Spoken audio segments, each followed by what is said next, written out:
Hello everyone, আসসালামু আলাইকুম। কেমন আছেন সবাই? তো আজকে দুপুরবেলা খুব গরম। সবাই যে যার মতো রুমে ঘুমাচ্ছে। আমি আর আজমান বাবু বসে আছি বাহিরে মাচামার উপরে।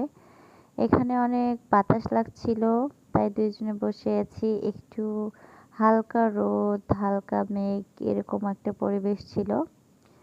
আমার বড় আপু, আমার ভাগিনা, ভাতিজা সবাই যে যার মতো শুয়ে শুয়ে ঘুমাচ্ছে আর আমরা দুজন বাইরে একাই আছি। তো হঠাৎ করে আমার চাচি চলে আসলো, নদীতে গোসল করতে গিয়েছিল। গোসল করে এসে দেখছে আমরা বসে আছি, তাই আমাদের সাথে কথা বলছিল। আসলে গ্রামে আসলে কি আর করার, খুব গরম লাগে। আবার যদি বাতাস হয় তাহলে ভালোই লাগে। আমার ভাতিজা ঘুম থেকে উঠে গেছে, ও চলে আসলো, এসে আমাদের সাথে জয়েন করলো। আজমান বাবু তো আমার ভাতিজাকে দেখে খুবই হ্যাপি, খুবই খুশি, আর আমার ভাতিজা আজমানকে খুবই আদর করে। তো বসে থাকতে থাকতে দেখছি অনেক সুন্দর বাতাস উঠেছে, খুবই ভালো লাগছে বাতাসে। অন্যরকম একটা শান্তি ভেতরে। আসলে প্রকৃতির বাতাস অন্যরকম সুন্দর, অন্যরকম আরামের। হৃদয়টা জুড়িয়ে যায় প্রকৃতির বাতাসে। ফ্যান বা এসি বা অন্য কিছুতে এই শান্তিটা কখনোই আসে না। আর আমাদের বাড়ির সামনের ভিউটা তো অনেক সুন্দর, দেখতে খুবই ভালো লাগে, মনটা জুড়িয়ে যায়। আমি রাজশাহী থাকলে মনে হয় যে আসলে দম বন্ধ হয়ে আসতেছে, তাই অন্তত 1 মাস পর পর হলেও আমি আসি, এসে 10 দিন বা 1 সপ্তাহ থাকি। তো এই পুরোটাই হলো আমাদের বাসার বাহিরের ভিউ। কেমন লাগছে অবশ্যই তোমরা কমেন্টস করে জানাবা। তো এখানে দেখো, এখানে আমার মা ধান শুকাতে দিয়েছে। এটা আসলে চিড়া বানানোর জন্য এই ধানটা ভিজানো হয়েছিল, কিন্তু মেশিন নষ্ট, তাই চিড়াটা কোটা হয়নি। আর এই পাশে আমার মা তিলগুলো চেলে চেলে নিচ্ছিল চালান দিয়ে। এই তিলগুলো আমাদের নদীতে হয়েছে। তো ভাবছি যে বাড়ির চাহিদাটা ভিডিও করি, দেখাই তোমাদের। এটা আমাদের বাড়ির পেছনে। এই গরুগুলো দেখছো, আমার আব্বুর গরু আছে, আমার চাচুদের গরুও আছে। আমার চাচুদের অনেকগুলো গরু, আমার আব্বুর মাত্র 2টা গরু। যাই হোক, বাসাতে যদি গ্রামের বাড়ি বলে কথা, যদি গরু না থাকে তাহলে একদমই ভালো লাগে না।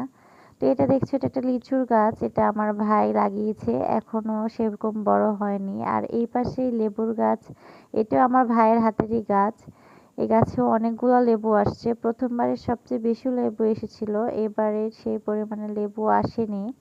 আর এই লেবুগুলো দেশি লেবু, এই জন্য খুবই সুন্দর স্মেল এবং খেতে অনেক ভালো লাগে। আমার খুব পছন্দের লেবু এগুলো। বাজারে যেগুলো কিনে পাওয়া যায় ওগুলো এত টেস্টি, এত সুন্দর স্মেল হয় না। এই পাশে ছাগলের বাচ্চাগুলো খেলা করছিল, আর ওই পাশে রাজহাঁসগুলো খাচ্ছিল। আর এই মুরগি, এগুলো হলো আমার ভাবির মুরগি। আর এই ছাগলের বাচ্চাগুলো আমার ভাবির। এই পাশে দেখো, 3টা রাজহাঁস। রাজহাঁসগুলো দেখতে খুবই কিউট, মাশাআল্লাহ অনেক সুন্দর, একদম ফ্রেশ হোয়াইট কালারের রাজহাঁস। এই রাজহাঁসগুলো দেখতে খুবই ভালো লাগছিল। আর আমার আজমাইন বাবু তো রাজহাঁস বলেন, মুরগি বলো, সবকিছু মানে ও শুধু তাকিয়ে তাকিয়ে দেখে। ও কিন্তু আমার কোলেই, ওকে কোলে নিয়ে আমি ঘুরে বেড়াচ্ছিলাম, আর ও চুপ করে সবকিছু দেখছিল। এই রাজহাঁসগুলো আমার ভাবির, অনেকগুলোই ছিল, কিন্তু সেগুলো মরতে মরতে রোগ এসে এই কয়টা মাত্র আছে। এখনো ডিম দেওয়া শুরু করেনি, এগুলো হয়তো বাসাতে খাবে বা বিক্রি করে দিবে। আর এই পাশে দেখছো, এই পাশে হলো সবজি বাগান করা। এই এই সাইডটা হলো আমার চাচ্চুদের, আমাদের বাড়ির সাইড না। এই পাশে কলার বাগান করা হয়েছে, এমনকি ইউক্যালিপটাসের বাগান করেছে। এখানে আগে আমের বাগান ছিল, তেমন একটা আম ধরে না, এই জন্য আমের গাছটা কেটে ফেলে দিয়ে সেখানে ইউক্যালিপটাস গাছ এবং কলার গাছ লাগানো হয়েছে। তার মাঝে কচুর গাছও লাগিয়েছে। কথায় আছে না, ধানের সাথে মাছের চাষ থাকবো সুখে 12 মাস, ঠিক সেরকম একের ভিতরে অনেক। এই পাশে ইউক্যালিপটাসের গাছ আছে, গাছের ভিতরে ডাঁটা শাক বুনেছিল। এই ডাঁটাগুলো বিক্রি করেনি, বীজ হিসেবে রেখে দিয়েছে, ডাঁটার বীজ বিক্রি করবে তাই, বা সামনের বছর বীজ লাগাবে। আসলে এই ডাঁটাটা তেমন খাওয়া যায় না, তেমন একটা মজা না, এর চেয়ে আমার কাঠুয়া ডাঁটাই বেশি মজা লাগে। আর এটা নরম ডাঁটা, প্রচুর হয়েছে, অনেক হয়েছে, মানে যেটা বলে শেষ করা যাবে না।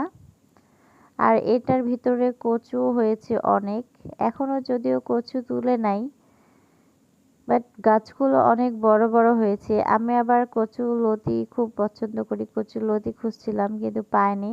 এই যে দেখো এই কচুর পাতাতে বৃষ্টি হয়ে পানি আটকে আছে কিন্তু পাতাগুলো কেমন ছলছল করছে। কচুর পাতা কখনো বৃষ্টিতে ভেজে না। তো এখন আমি আমার বাগানে ঘোরা শেষ হয়ে গেছে। এখন আমি চলে যাচ্ছি বাড়ির ভেতরে। তো আমার ভিডিওটা কেমন লেগেছে অবশ্যই তোমরা কমেন্টস করে জানাবা। আমার বাড়ির চারপাশটা কেমন ছিল অবশ্যই জানাবা কমেন্টস করে। আর যদি নতুন হও অবশ্যই আমার চ্যানেলটাতে সাবস্ক্রাইব করবা, পাশে থাকবা, আমার ভিডিওটাতে লাইক এবং